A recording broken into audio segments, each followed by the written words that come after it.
நான் எங்கேருந்து வரேன்னு பார்த்தீங்கன்னா கூடுவாஞ்சேரியிலேருந்து வரேன். தாகூர் ஆர்ட்ஸ் அண்ட் சயின்ஸ் காலேஜில் படிக்கிறேன். குரோம்பேட்டில் BCA ஃபஸ்ட் இயர் தான் படிக்கிறேன். நான் இந்த வாய்ப்பு எனக்கு எப்படி கிடச்சிதுன்னு பார்த்தீங்கன்னா, காலேஜுக்கு போயிட்டு இருந்தோம். அப்போ ஒரு பிட் நோட்டீஸ் ஒன்று கொடுத்தாங்க. அவள் சொன்னது தான், அவள் தான் வாங்கினா, என் கையிலேருந்து கொடுத்தாங்க. நான் அப்படியே கீழே போட்டுட்டேன்.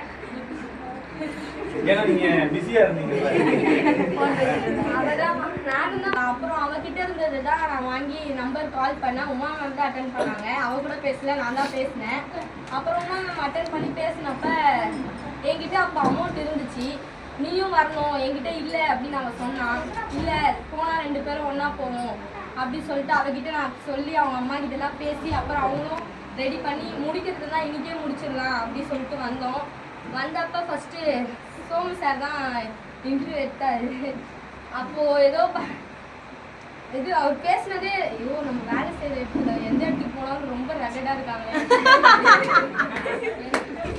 நான் ஃபஸ்ட்டு ஒரு ஷாப்பில் ஒர்க் பண்ணியிருந்தேன். அந்த ஓனருமே ரொம்ப எப்போ பார்த்தாலும் திட்டிட்டு, அவர் மூஞ்சி ரியாக்ஷனுமே அப்படிதான் இருக்கும்.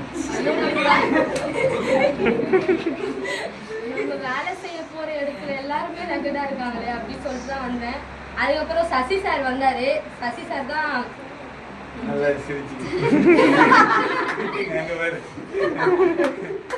வந்தாரு. அதுக்கப்புறம் அவர் வந்தவொடனே கேட்டாரு, எல்லாருக்கும் குட் ஆஃப்டர்நூன் சொன்னாரு. நாங்கள் ஈவினிங் டைம் தான் காலேஜ் முடிச்சுட்டு வந்தப்ப ஃப்ரெண்ட்லியாக பேசலாமா, பிஸ்னஸ் மேனாக பேசலாமா, ஃப்ரெண்ட்லியாகவே பேசுங்க சார், பிஸ்னஸ் எல்லாம் வேண்டாம் அப்படின்னு சொன்னோம். அப்புறம் அவர் பேசணும் பாதி மீட்டிங்ல எனக்கு எல்லாமே புரிஞ்சுது, எல்லாமே பிடிச்சிருந்தது. அதுக்கப்புறமேட்டு எனக்கு ஓகே தான் எல்லாமே. ஆனால் எனக்கு என்ன ஒன்றுனா, இப்போ இது என்னதான் ஜாப், என்னதான் சொல்றாங்க கடைசியா, $3500 சொல்றாங்க. அது என்னது, நான் எல்லாம் கட்டுறேன், என்ன வேலை ஃபர்ஸ்ட் எனக்கு ஒண்ணுமே புரியல. அதுக்கப்புறம் சஸ்ஸார் தான் எடுத்தாரு. அதுக்கப்புறம் எல்லாமே புரிஞ்சு கவுன்சிலிங் உமா மேம் பேசினாங்க. மேம் கிட்ட கூட சொல்லிட்டேன், மேம் நான் கண்டிப்பாக ரெடி பண்ணிடுறேன், ரெடி பண்ணி கட்டிடுறேன் அப்படின்னு நான் உமா மேம் கிட்டே சொல்லிட்டு தான் போனேன். ஆனால் நான் வீட்டில் போய் எங்கள் அப்பா கிட்டேயும் எங்கள் அம்மா கிட்டேயும் பேசினேன். எங்கள் அப்பா அம்மா புரிய வச்சேன். நான் அவங்க தரமாட்டேன்னு சொல்லலை, தரேன்னு தான் சொன்னாங்க. ஆனால் அந்த டைமில் பார்த்தீங்கன்னா அமௌண்ட் இல்லை எங்ககிட்ட. அமௌண்ட் இல்லாத காரணத்தினால நான் வந்து கட்டிடலாம், இல்லை சார், இல்லை மேம் நான் வந்து மண்டே தான் ஜாயின் பண்ண முடியும். அவங்க ஒரு வார்த்தை சொன்னாங்க, நீ ஜாயின் பண்ணலாம் உங்கள் ஃப்ரெண்டுக்கிட்ட பேசுமா. ஒன்று நான் அவங்க வீட்டில் பேசி அவளை ஜாயின் பண்ண வச்சேன். ஜாயின் பண்ண 5 நிமிஷத்துல எங்கள் வீட்டிலேருந்து அமௌண்ட் வந்துச்சு அப்படின்னு கால் பண்ணாங்க.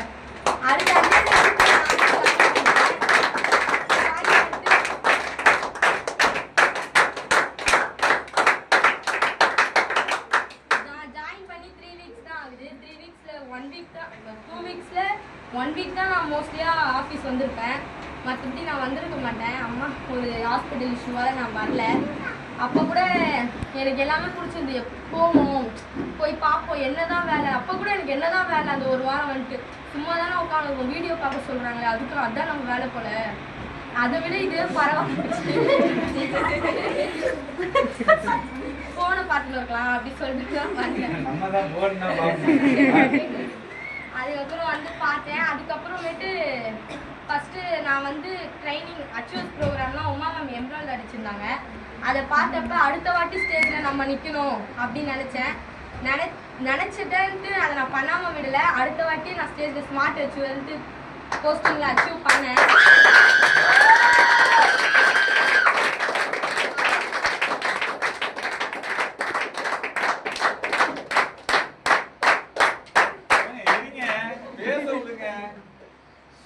எங்கள் அம்மா 17 வருஷமா வேலைக்கு போயிருப்பாங்க. அவங்க கூட மாதம் 10,000 ரூபா சம்பாதிச்சிருப்பாங்களான்னு கேட்டால் கிடையாது. என் வீட்டிலே நான் ஒரு 17 வயசு பொண்ணாக இருந்து நான் ஒரு வாரம் 10,500 ரூபா சம்பாதிக்க முடியும்.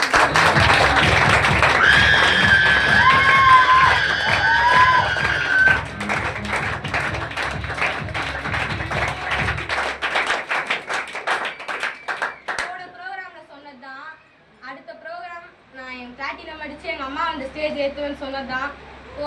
இப்போ இந்த ஸ்டேஜ் ஏற்றிருக்கேன். ரொம்ப தேங்க்ஸ்.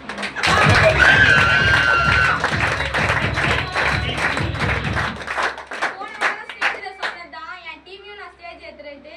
இந்த வாட்டி சில்வர் லீடர் போஸ்டிங்கில் 2 பேருமே அச்சீவ்மெண்ட் பண்ணியிருக்காங்க. நான் பிளாட்டினம் அடிச்சது இல்லாமல் அவங்களையும் சில்வர் அடிக்க வச்சேன். அதுக்கு அடுத்தது நான் வந்து கோல்டு அடிச்சு அவங்க நான் பிளாட்டினம் அடிக்க வச்சு கேரளா டீமோட போகணும்னு எனக்கு ஆசை இருக்கு.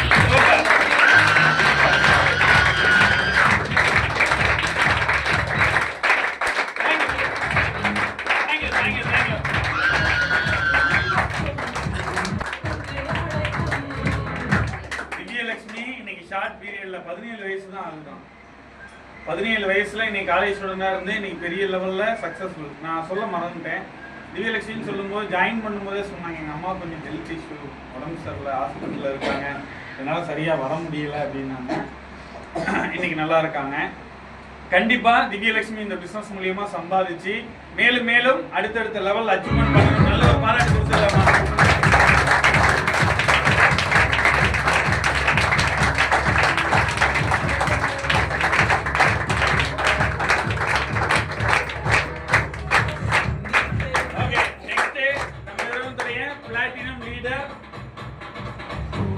நம்ம ஆபீஸின் செல்ல பிள்ளை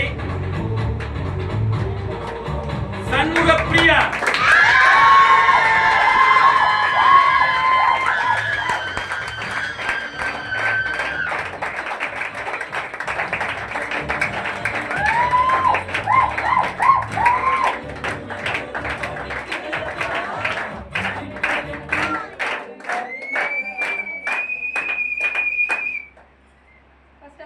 மதிய வணக்கம். எம்பி சாருக்கு ஃபர்ஸ்ட் ஆஃப் ஆல் நான் தேங்க்ஸ் சொல்லிக்கிறேன். ஏன்னா அவங்க இல்லைன்னா நாங்கள் வந்து சம்பாதிச்சிருக்க முடியாது. வாரம் எங்களுக்கு திங்கக்கிழமை அமௌண்ட் போட முடியாது. அதனால அவங்களுக்கு ஃபர்ஸ்ட் நான் தேங்க்ஸ் சொல்லிக்கிறேன்.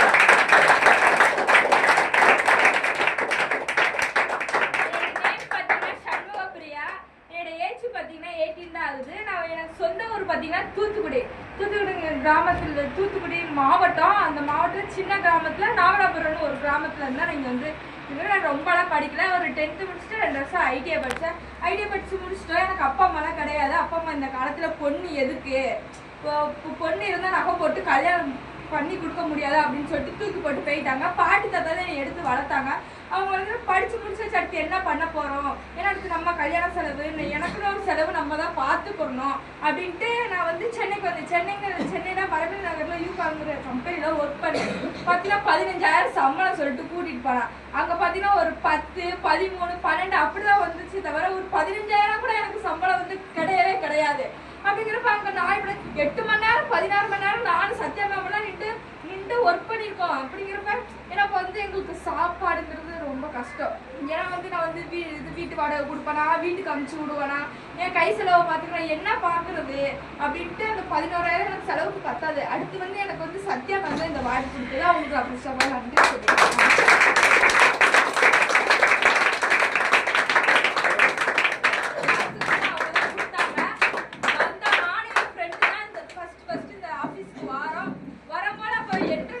கட்டுறது கூட எங்ககிட்ட 100 ரூபாங்கிறது கிடையவே கிடையாது. அப்படிங்கிறப்ப எனக்கு ஆனால் ஒரு உண்மையை சொன்னேன். எல்லாரும் ஃப்ரெண்டு கொடுத்தாங்க நான் சொல்லிட்டு இருந்தேன். ஆனால் எனக்கு சத்யா மேம் தான் அந்த 100 ரூபாவே கொடுத்தாங்க. என்ன பண்ணுறது?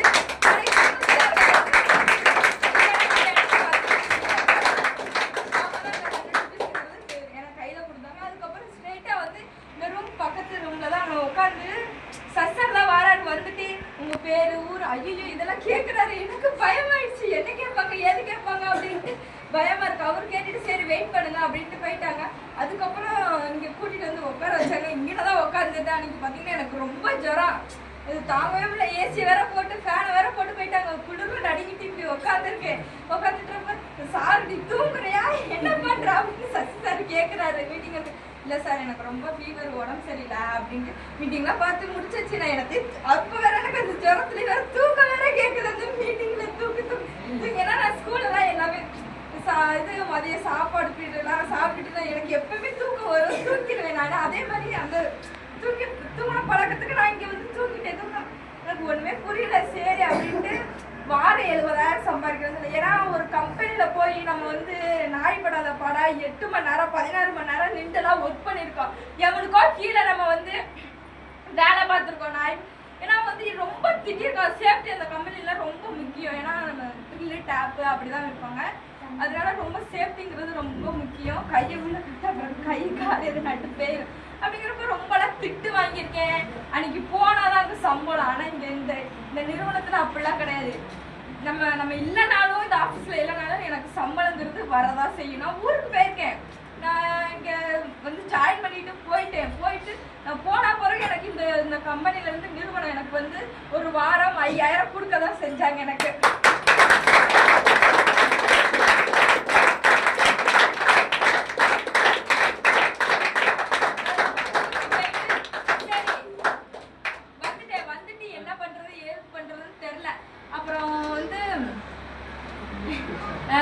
சோமு சாருக்கும் ஜெயா மேமுக்கு ரொம்ப ரொம்ப நன்றி சொல்லிக்கிறேன். ஏன்னா அவங்க தெரியாது. அவங்க உமா மேமுக்கு சசி சாருக்கும் ரொம்ப ரொம்ப ரொம்ப ரொம்ப நன்றி சொல்லிக்கிறேன்.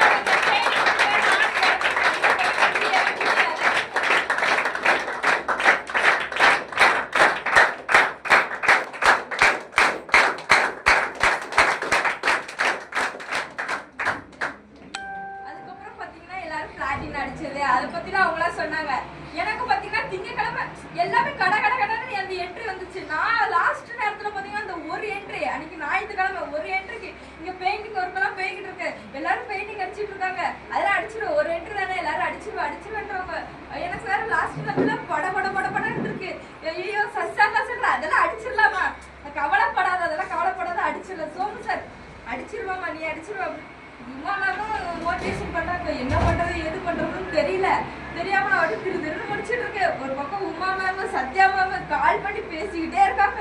ஐயோ போச்சு இந்த வாரம் கடைசியில என்று முடியாது போலக்கா அப்படின்னு நினைச்சேன். கடைசியில அமௌண்ட் ஃபர்ஸ்ட் 500 ரூபா புக்கிங் ஆச்சு. அதுக்கப்புறம் பார்த்தீங்கன்னா அமௌண்ட் 8 மணிக்கு மேலே ஆச்சு. ஆகவும் ஐயோ பயந்துகிட்டே இருக்கு. அதுக்கப்புறம் அமௌண்ட் வரவும் ஃபர்ஸ்ட் சசி சார் கிட்ட தான் வந்து சார் பிளாட்டினம் அடிச்சிட்டேன் சார் அப்படின்ட்டு அவர்கிட்ட தான்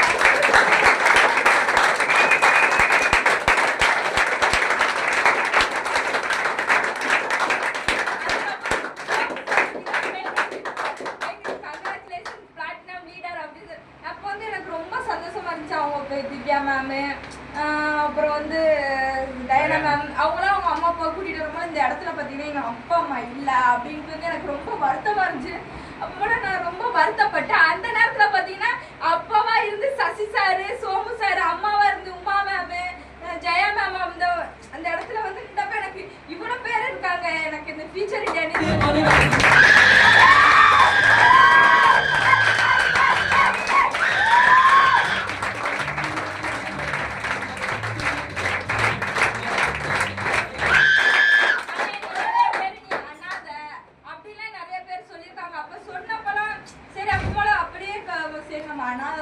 நினைச்சுக்கிட்டு அப்படியே ஒரு வாரத்தில் எனக்கு அப்பா அப்பா நடப்பில் எனக்கு எப்பயுமே எனக்கு வந்தது கிடையாது. ஸ்டேஜ் ஏறவும் அவங்க அம்மா அப்பாலாம் பார்க்க போல நம்மளுக்கு அப்பா அம்மா இல்லையே அப்படின்னு சொல்லிட்டு நினைச்சுக்கிட்டு இருந்தேன். அப்போ கூட ஃபியூச்சர் இந்தியா நிறுவனம் மூலமா எனக்கு எல்லாருமே ஃபேமிலியா இருக்காங்க அப்படின்னு நினைச்சுக்கிட்டேன்.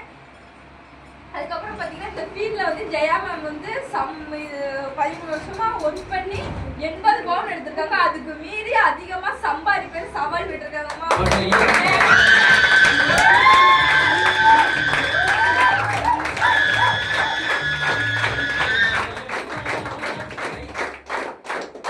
அதுக்கப்புறம் பார்த்தீங்கன்னா இப்போ வந்துட்டு போனவங்க அவங்க எல்லாருமே என் டீம் தான் வந்துட்டு போனாங்க. எனக்கு ரொம்ப பெருமை.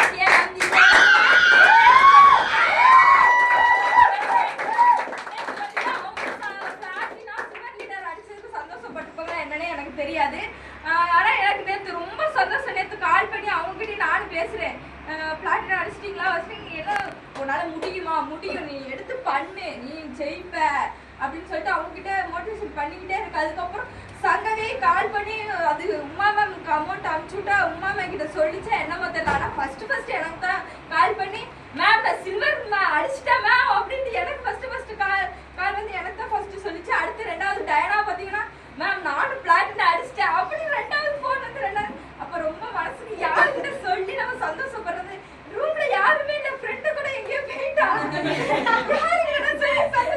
உமா மேம்க்கு அண்ணாரு கால் பண்ணி மேம் எனக்கு ரொம்ப சந்தோஷமா இருக்கு அவங்க கிட்ட கால் பண்ணி சொல்றேன், நான் பிளாட்டினம் அடிக்க கூட இந்த இவ்வளவு சந்தோஷப்பட்டிருப்பேன் என்ன ஏதுன்னு தெரியாது. ஆனா என் டீம் பிளாட்டினம் அடிக்கும் போது எனக்கு ரொம்ப ரொம்ப ரொம்ப ரொம்ப பெருமையா இருந்துச்சு. அதுக்கப்புறம் வந்து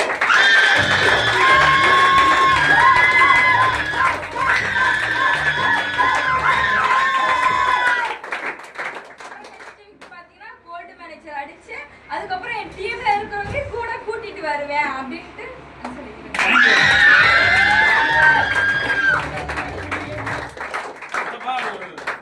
எனக்கு ரொம்ப சண்முக பிரியா வந்து எனக்கு ரொம்ப பிடிக்கும். ஏன் அப்படின்னா அவங்க இங்க இருக்கும்போது எல்லாத்துக்குமே பிடிச்சிருக்குன்னு நினைக்கிறேன். ஒரு செகண்ட் கூட அவங்க ஃபேஸ் என்ன ஆகல, அந்த டல்னஸோ அந்த டயர்ட்னஸோ எதுவுமே இல்லை, அந்த சிரிச்ச ஃபேஸ். ஆனா வாழ்க்கையில நிறைய கஷ்டப்பட்டு இருக்கிறாங்க, நிறைய வருத்தப்பட்டு இருக்கிறாங்க.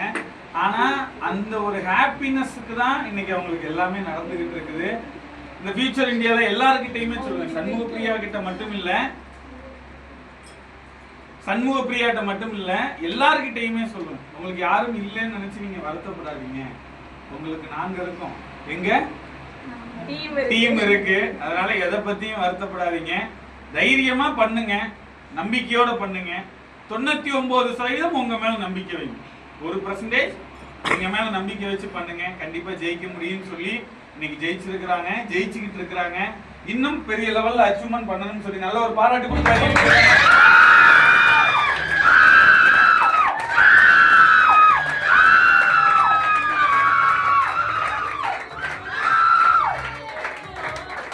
அந்த பிளாட்டினம் அந்த 3 பேர் மட்டும் கொஞ்சம் ஸ்டேஜுக்கு வாங்க.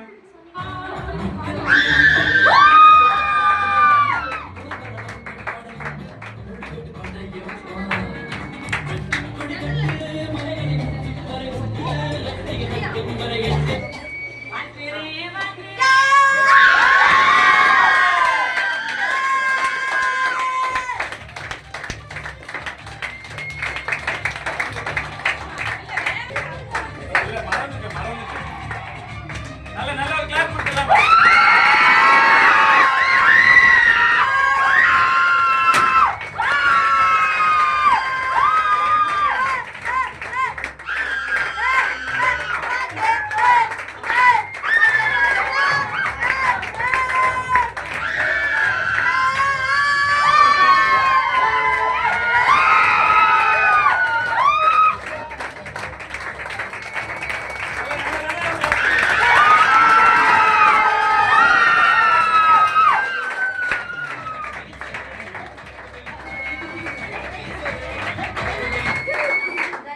வந்துட்டோம் கரெக்டா?